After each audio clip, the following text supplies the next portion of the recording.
Marcus Wynn was 39 years old, and for 11 years he had been the quiet engine behind everything his wife claimed as her own. To look at him, you would not have guessed it. He drove a 7-year-old pickup truck with a dent above the rear wheel well that he kept meaning to fix. He packed his own lunch. He wore the same 3 pairs of work boots in rotation, and when the soles started separating, he had them resoled instead of replaced. Denise's friends called him Steady Marcus, said it like it was a limitation, and Denise never once corrected them. He had come home from a site inspection that Tuesday, a Tuesday like any other, and when he walked into the restaurant she had chosen, the Italian place on Peachtree, she had said, was for their anniversary lunch, he had not yet processed what he had signed that morning. The papers were still in his truck. He had closed a $2 billion infrastructure contract for the Southeast Corridor before 8 a.m. and then driven directly to see his wife for lunch, because that was the kind of man he was. She was already seated. Across from her sat a man in a linen blazer Marcus had never seen before. Between them on the table was a manila envelope. She did not reach for his hand when he sat down. The envelope held divorce papers, dated 6 weeks prior. She had been carrying them for 6 weeks.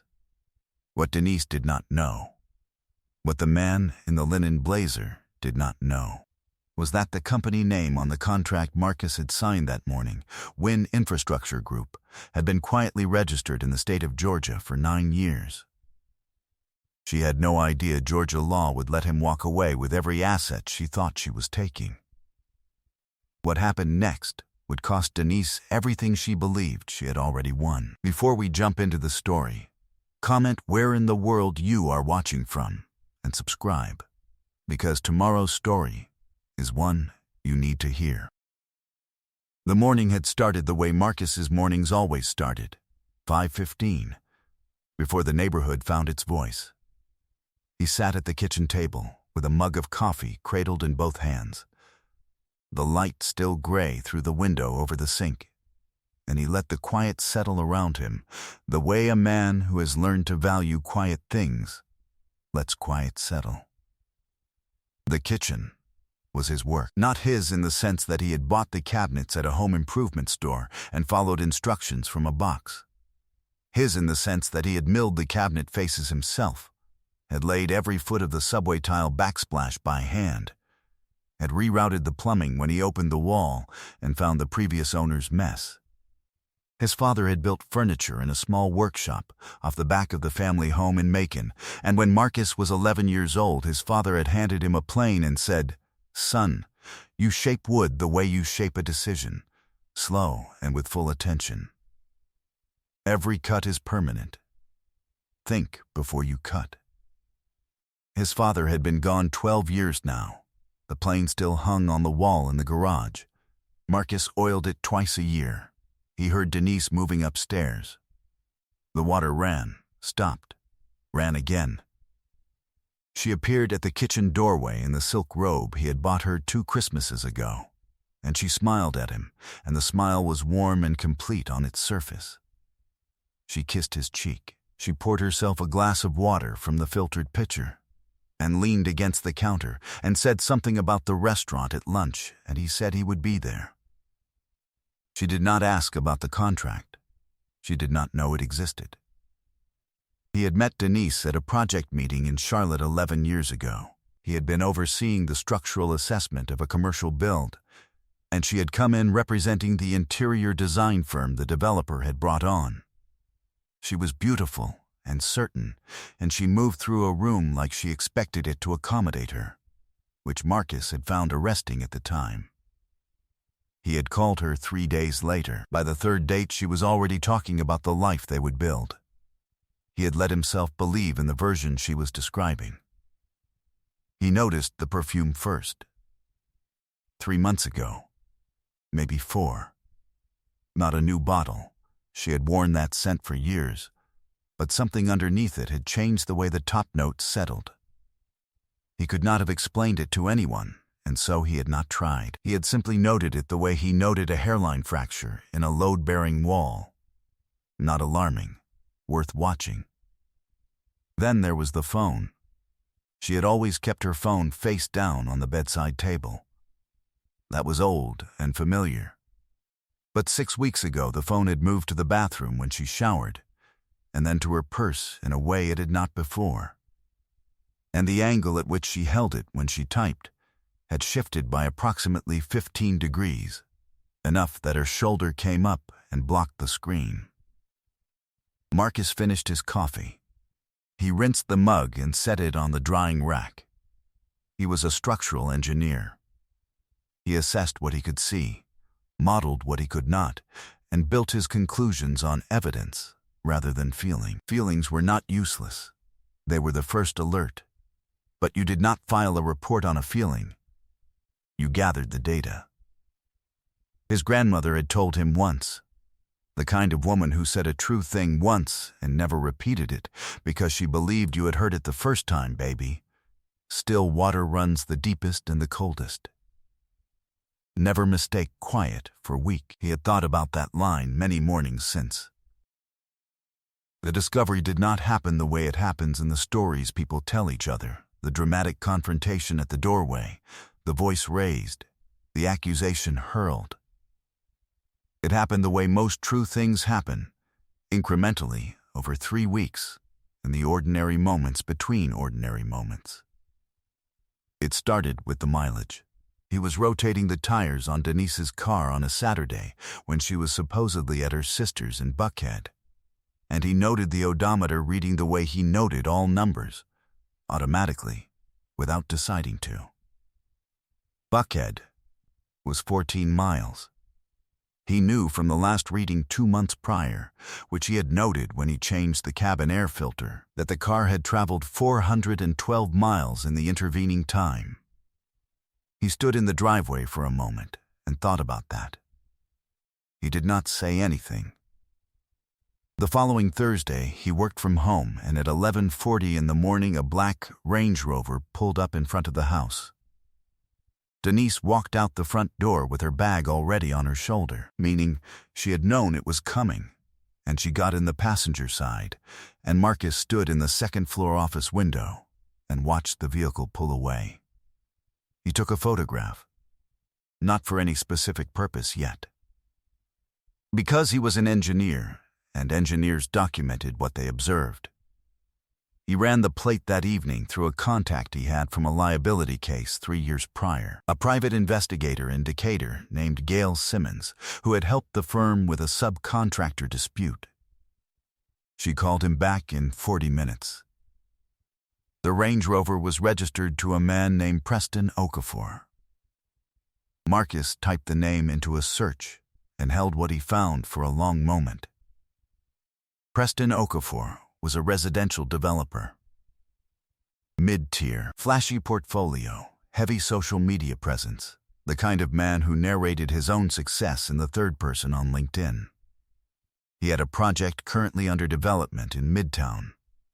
His profile photo showed a man in a linen blazer at a rooftop event. Marcus closed the laptop and went down to the garage and oiled his father's plane. It was not yet time to oil it. He did it anyway. Over the following 2 weeks, he documented methodically. He engaged Gail Simmons on a formal basis. She provided him with dates, locations, and photographs. A restaurant in Virginia Highland, a hotel in Decatur that charged $410 a night, a weekend during which Denise had told him she was attending a design conference in Savannah. Gail's photographs showed her in Savannah, with Preston Okafor, in a hotel that was not the conference hotel. The money was the last piece, and in some ways the piece that surprised him least. He had been the primary earner for 9 of their 11 years, and the joint accounts were joint in name, but he had never been a man who tracked another person's spending as a form of control. He trusted until he had reason not to. He now had reason. He pulled 18 months of statements and found a pattern. Transfers out to an account he did not recognize, amounts below the threshold that triggered automatic alerts, averaging $2,200 a month. $39,600 over 18 months. Small enough to be invisible, large enough to be deliberate. He photographed every statement. He scanned the hotel receipts Gail had provided. He opened a file on his secure laptop and labeled it simply, documentation. Then, he called a lawyer. Real power, his grandmother used to say, operated in quiet rooms. The lawyer's name was Harold Benton.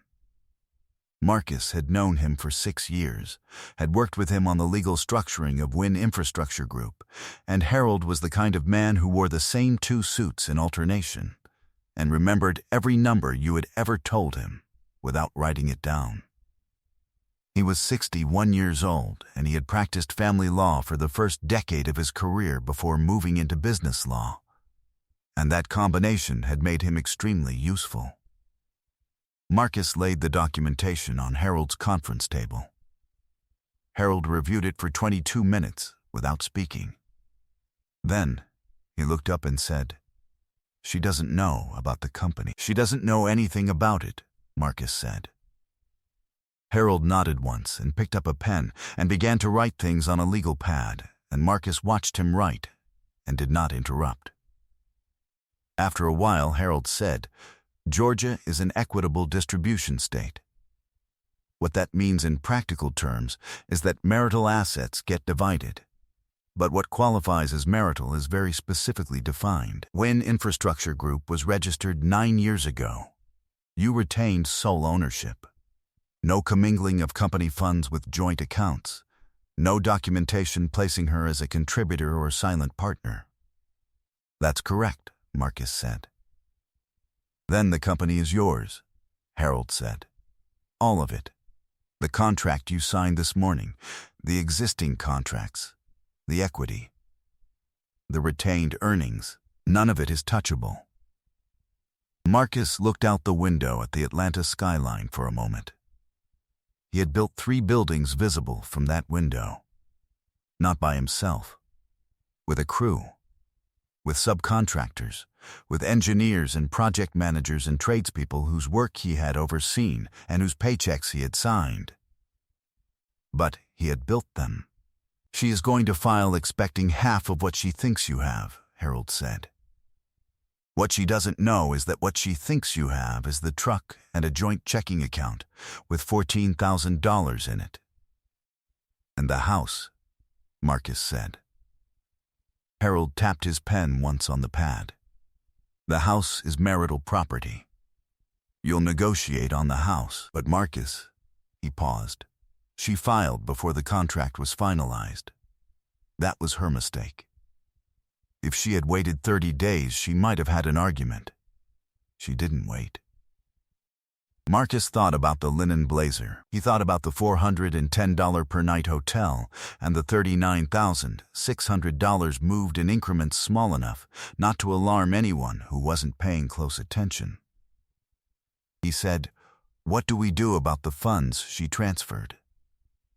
Harold said, "We document the account, we trace the transfers, and we present that as dissipation of marital assets. It doesn't reverse the divorce, but it significantly affects the settlement." He looked at the photographs Gail had provided and set them down carefully. "She has been planning this for some time." 18 months minimum, Marcus said.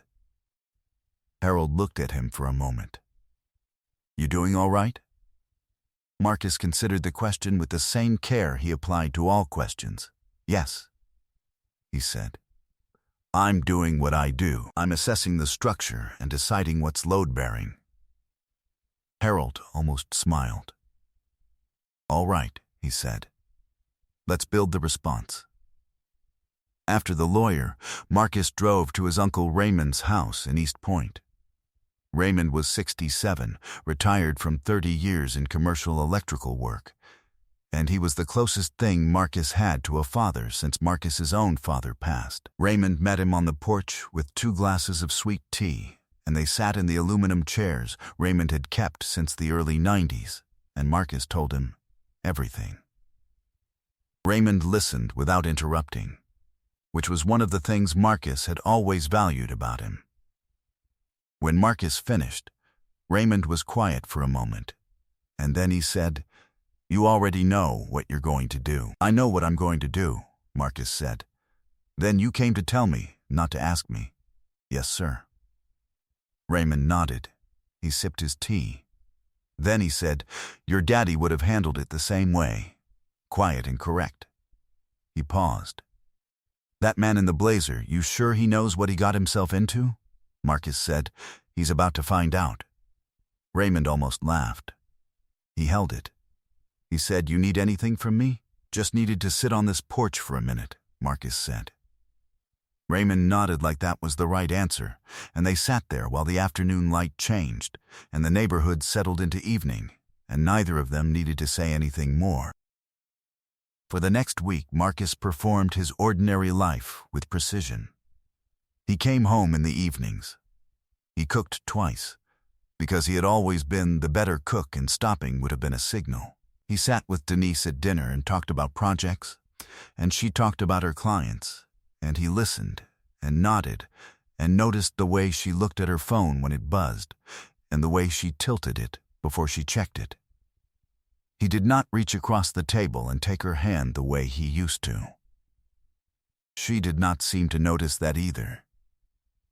He was not angry. That surprised him.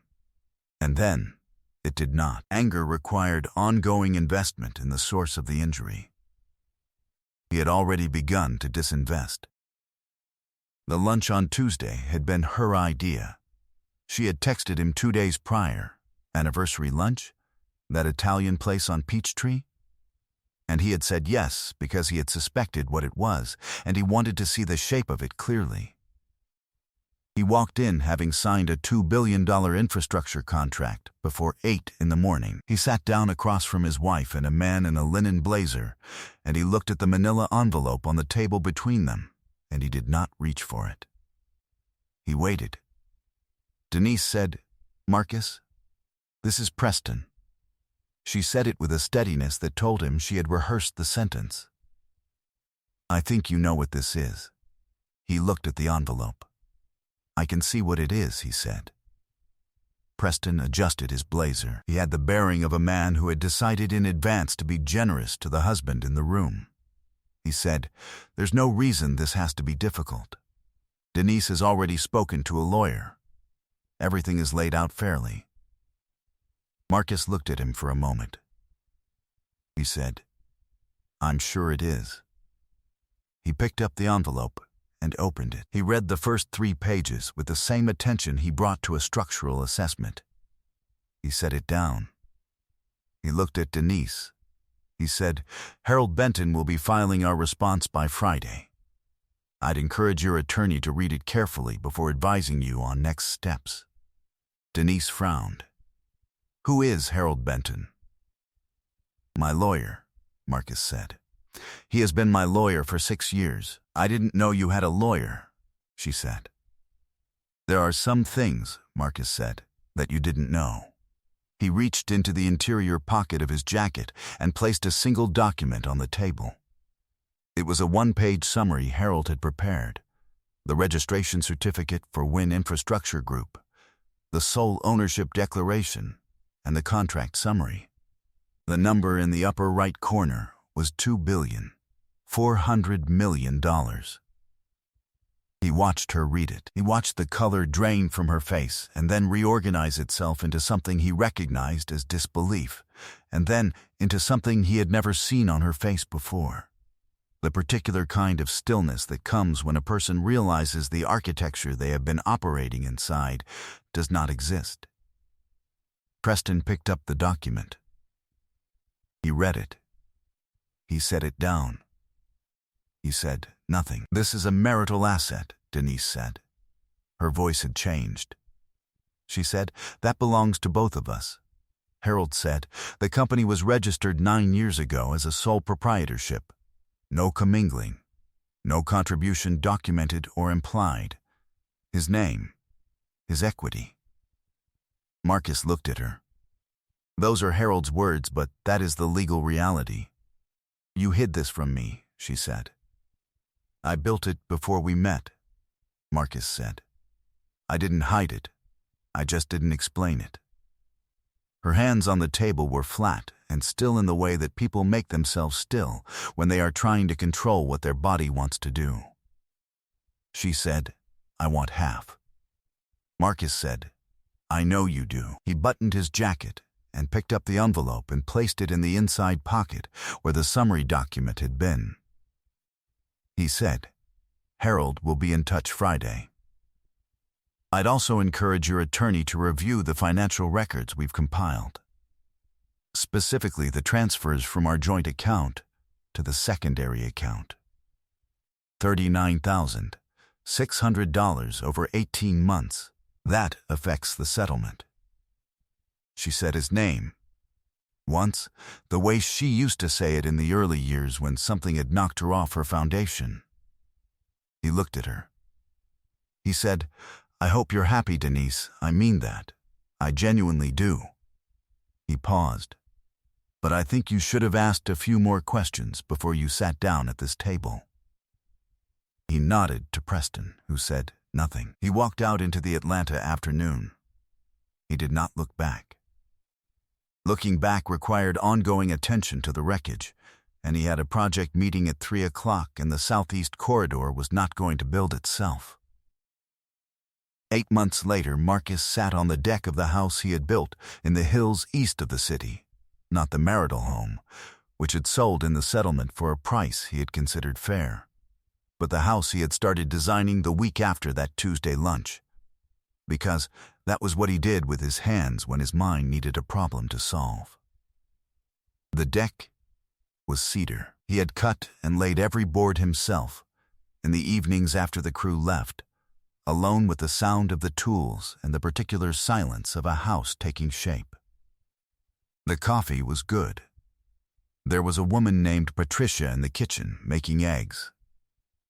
She was a landscape architect, 43, and she spoke carefully and laughed easily, and did not perform either the way some people did. They had met at a project consultation 6 months ago, and she had looked at his site plans and asked 2 questions that told him she understood structures, and he had thought, "Here is a person who sees the bones of things."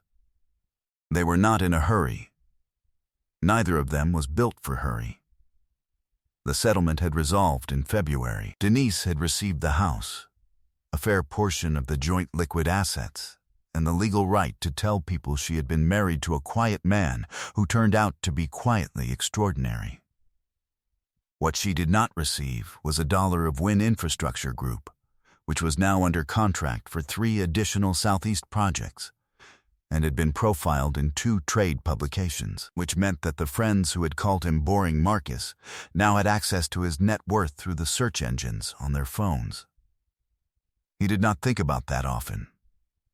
When he did, he felt something small and distant. Not triumph.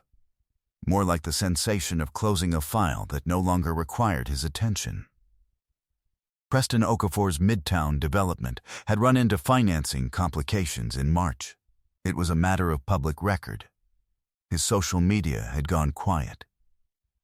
He had heard these things through Raymond, who heard things without seeking them. Marcus had listened and nodded and moved on. Patricia came out with 2 plates and set one in front of him and sat in the chair beside him, and they looked out at the tree line in the morning light. She had not asked him much about the marriage, and he had not offered much, and that suited them both. She was the kind of person who understood that a man who had walked through a fire did not need to describe the heat to prove he had been there. He had one of the cedar planks resting against the deck railing. He had noticed a slight variation in tone in the wood's weathering, a detail most people would not register, and he was deciding whether to treat it now or let it season another month. The wood had its own timeline. You could encourage it, but you could not rush it. His father had told him once, "Son, what you build with care and patience will hold the weight of the years. What you build in a hurry will fail you in the cold." He drank his coffee. The morning light moved across the deck, and the tree line held its green, and Patricia said something quiet about the woodpeckers they had been hearing every morning, and he said yes, 2 of them. They've claimed that far oak, and she said she liked that they came back to the same tree, and he said so did he. He picked up the cedar plank and turned it in his hands and made his decision about the weathering. He would let it go another month. Some things were worth the patience of a slower assessment. Bitterness required ongoing emotional investment in people who no longer deserved it. He had better things to build.